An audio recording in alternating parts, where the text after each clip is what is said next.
क्या आप तैयार हैं भगवान कृष्ण की जन्म की रहस्यमयी और प्रेरणादायक कहानी जानने के लिए? कृष्ण जन्माष्टमी पर हम लेकर आए हैं एक अद्भुत यात्रा, जिसमें हम खुलासा करेंगे भगवान कृष्ण के चमत्कारी जन्म। इस वीडियो को मिस मत कीजिए, क्योंकि हम लाए हैं आपके लिए कृष्ण जन्माष्टमी का एक अनोखा और मंत्रमुग्ध कर देने वाला कृष्ण गाथा।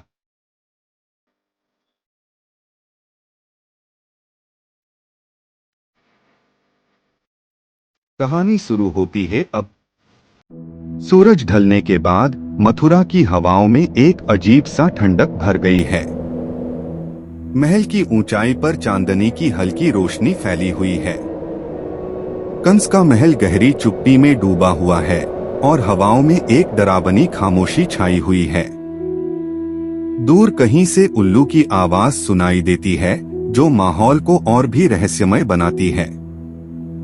कंस एक गहरे सोफे पर बैठा हुआ अत्यंत चिंतित और बेचैन है।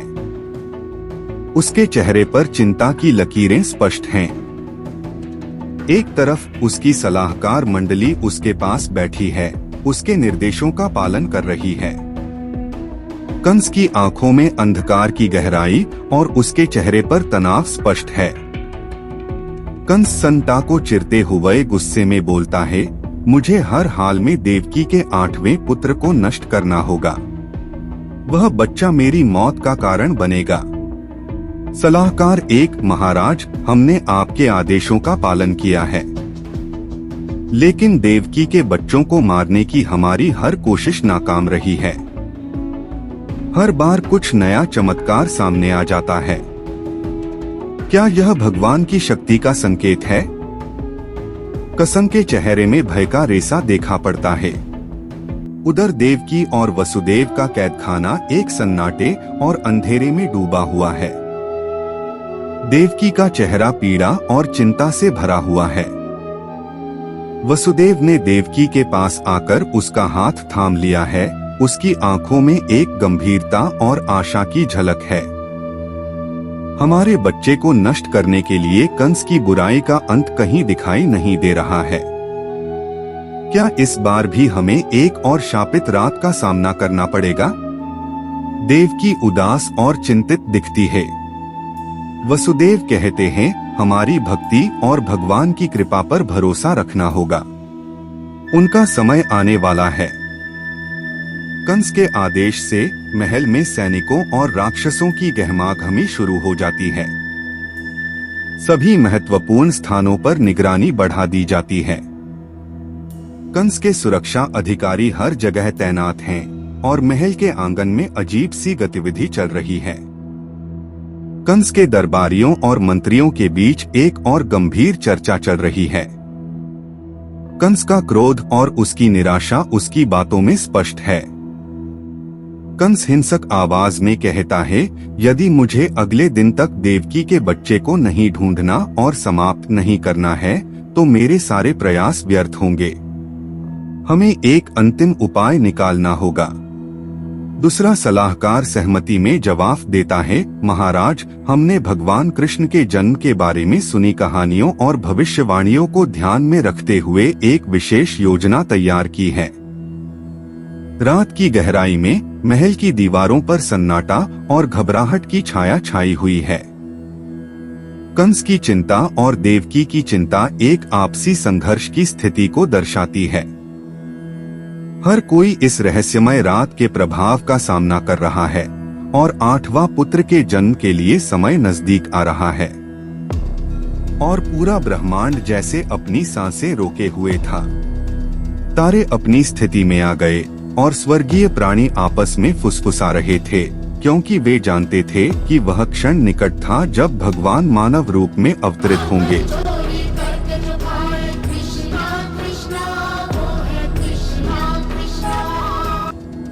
कुछ साल पहले प्राचीन मथुरा नगरी में एक भव्य उत्सव का आयोजन हो रहा था। सड़कों को फूलों से सजाया गया था और हवा में धूप की महक और मधुर संगीत की ध्वनि गूंज रही थी। देवकी, मथुरा के राजा कंस की प्रिय बहन, का विवाह वासुदेव के साथ हो रहा था। मथुरा के लोग आनंदित थे क्योंकि यह विवाह शांति और समृद्धि की प्रतीक्षा करता था। लेकिन जब कंस, जो मथुरा का शक्तिशाली लेकिन क्रूर शासक था, अपनी बहन और उसके नए पति को सुनहरे रथ में नगर के बीच से ले जा रहा था, तभी आकाश अचानक काले बादलों से घिर गया। हवा तेज चलने लगी और भीड़ में एक भय का संचार हुआ। अचानक आकाश से एक गूंजती हुई गहरी आवाज आई, कंस तू मूर्ख है, देवकी का 8वां पुत्र तुम्हारा विनाश करेगा। कंस का हृदय कांप उठा। हंसी और संगीत की ध्वनि थम गई और नगर में एक भयानक सन्नाटा छा गया। कंस के चेहरे का रंग उड़ गया और उसके मन में वह भविष्यवाणी गूंजने लगी। उसकी प्यारी बहन, जो उसके लिए बेहद प्रिय थी, अचानक उसे विनाश का कारण लगने लगी। पागलपन के एक पल में कंस ने अपनी तलवार खींची और देवकी की ओर झपटते हुए उसे मारने का प्रयास किया। लेकिन वासुदेव, जो साहसी और बुद्धिमान थे, कंस और देवकी के बीच आ खड़े हुए। हे राजा, उन्होंने प्रार्थना की, अपनी बहन को मत मारो।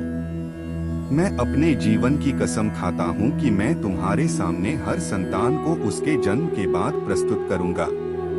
उसे जीवनदान दो और मुझे अपनी निष्ठा साबित करने का मौका दो। कंस, जो क्रोध और भय में डूबा हुआ था, एक पल के लिए रुका। वासुदेव के शब्दों ने उसे तसल्ली दी और उसने सोचा कि वह बच्चों को जन्म के समय मार सकता है। अनिच्छा से उसने अपनी तलवार नीचे की, लेकिन उसका दिल पत्थर जैसा कठोर बना रहा। उसने अपने सैनिकों को आदेश दिया कि वे देवकी और वासुदेव को महल के सबसे गहरे अंधेरे कारागार में बंद कर दें, जहां वे भविष्यवाणी को पूरा होने से रोक सकें। समय धीरे धीरे उस ठंडे अंधेरे कारागार में बीतता गया। देवकी, जो कभी शाही परिवार की रोशनी थी, अब एक कैदी बन गईं। उनके हाथ और पैर भारी बेड़ियों से जकड़े हुए थे। वासुदेव उनके पास रहते, उनका दिल हर आंसू के साथ टूट जाता। लेकिन जैसे जैसे महीने बीतते गए, आशा निराशा में बदल गई। एक के बाद एक उनके बच्चे उस ठंडे अंधेरे कोठरी में पैदा हुए। हर बार कंस जेल में दौड़ता, उसकी आंखों में एक विकृत खुशी चमकती। बिना किसी हिचकिचाहट के वह नवजात शिशु को देवकी की गोद से छीन लेता और उनके छोटे शरीर को पत्थर की जमीन पर पटक देता। देवकी की हृदय विदारक चीखें कारागार में गूंजती, लेकिन कंस का दिल बिल्कुल भी पिघलता नहीं था। 6 बच्चे पैदा हुए और 6 निर्दोष जानें ले ली गईं। जब देवकी को 7वें बच्चे का गर्भ रहा, तो ऐसा लगा कि उनकी आत्मा टूट गई है। लेकिन उन्हें पता नहीं था कि दिव्य शक्तियां काम कर रही थीं। अजन्मे बच्चे को चमत्कारिक रूप से देवकी के गर्भ से रोहिणी के गर्भ में स्थानांतरित कर दिया गया, जो वासुदेव की दूसरी पत्नी थीं और गोकुल में सुरक्षित स्थान पर रहती थीं। यह बच्चा बलराम कंस के क्रोध से बच गया। हालांकि कंस को इस दिव्य हस्तक्षेप के बारे में कोई जानकारी नहीं थी। कृष्ण के जन्म का समय नजदीक आ रहा था और पूरा ब्रह्मांड जैसे अपनी सांसें रोके हुए था। तारे अपनी स्थिति में आ गए और स्वर्गीय प्राणी आपस में फुसफुसा रहे थे, क्योंकि वे जानते थे कि वह क्षण निकट था जब भगवान मानव रूप में अवतरित होंगे। कृष्ण जन्म। मथुरा का आकाश काले बादलों से भरा था। गर्जन हो रहा था और आकाश में बिजली चमक रही थी, मानो प्रकृति स्वयं आने वाली घटना पर प्रतिक्रिया दे रही हो। यमुना नदी, जो पहले से ही उफान पर थी, गर्जना कर रही थी। उसका पानी पूरे नगर को बाढ़ में डुबाने की धमकी दे रहा था। कारागार में देवकी प्रसव पीड़ा में थी, लेकिन इस बार कुछ अलग था। एक अजीब सी शांति उन पर आ गई थी, मानो पिछले वर्षों का सारा दर्द और दुख समाप्त हो गया हो। उनकी बेड़ियां, जो उन्हें शाप लगती थीं, अब हल्की महसूस हो रही थीं।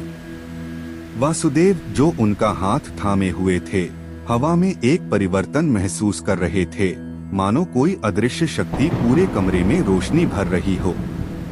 मध्यरात्रि के समय, जब बाहर तूफान अपने चरम पर था, पूरा ब्रह्मांड जैसे रुक गया।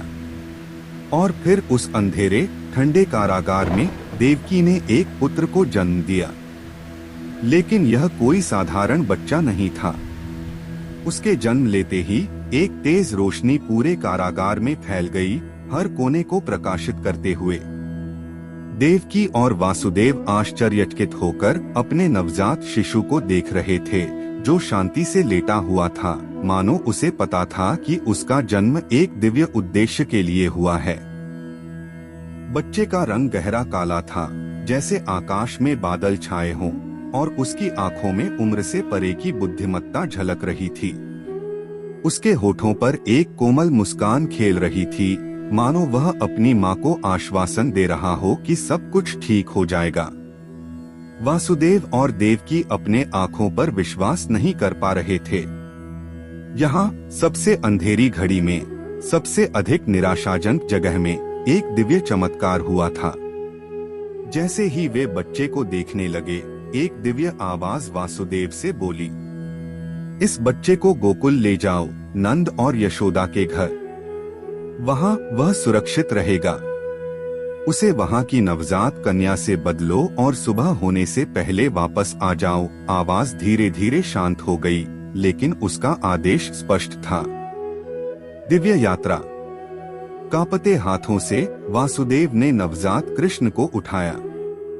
जैसे ही उन्होंने ऐसा किया, उनकी बेड़ियां स्वतः ही गिर गईं। जेल के दरवाजे, जो पहले पूरी तरह से बंद थे, चुपचाप खुल गए। बाहर के पहरेदार गहरी नींद में थे, भीतर हो रहे चमत्कार से अनजान। कृष्ण को अपनी छाती से लगाए हुए वासुदेव तूफान के बीच बाहर निकले। तेज बारिश हो रही थी, लेकिन जैसे ही उन्होंने कदम रखा, एक और चमत्कार हुआ। यमुना नदी, जो पूरी रात से उफान पर थी, अचानक विभाजित हो गई, जिससे वासुदेव के पार करने के लिए एक सूखी राह बन गई। उनके ऊपर महान नाग शेषनाग प्रकट हुआ, जिसने अपनी कई फनों को फैलाकर पिता और पुत्र को बारिश से बचाया।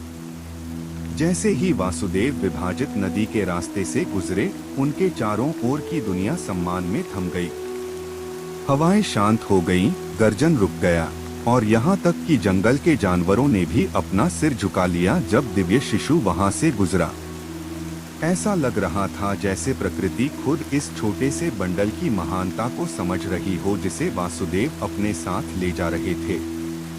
जब वे गोकुल पहुँचे तो गांव पूरी तरह से शांत था, रात की स्थिरता में डूबा हुआ। वासुदेव ने नंद और यशोदा का घर खोजा, जहाँ एक नवजात कन्या का जन्म हुआ था।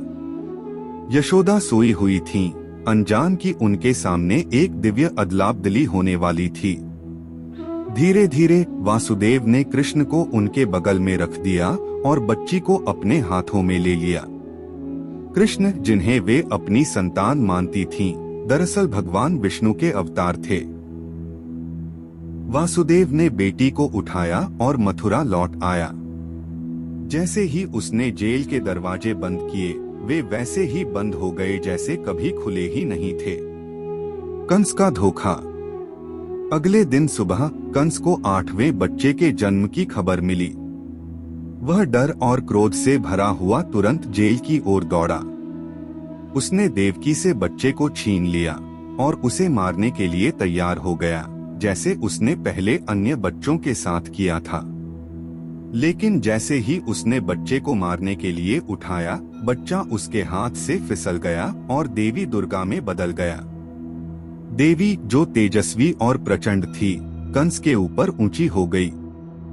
मूर्ख कंस, उसने गर्जना की, जो तुम्हें मारने के लिए नियत है, वह पहले ही जन्म ले चुका है। वह सुरक्षित है, तुम्हारी पहुंच से बहुत दूर। इसके बाद देवी अदृश्य हो गई, कंस को आतंक और भ्रम में छोड़ते हुए।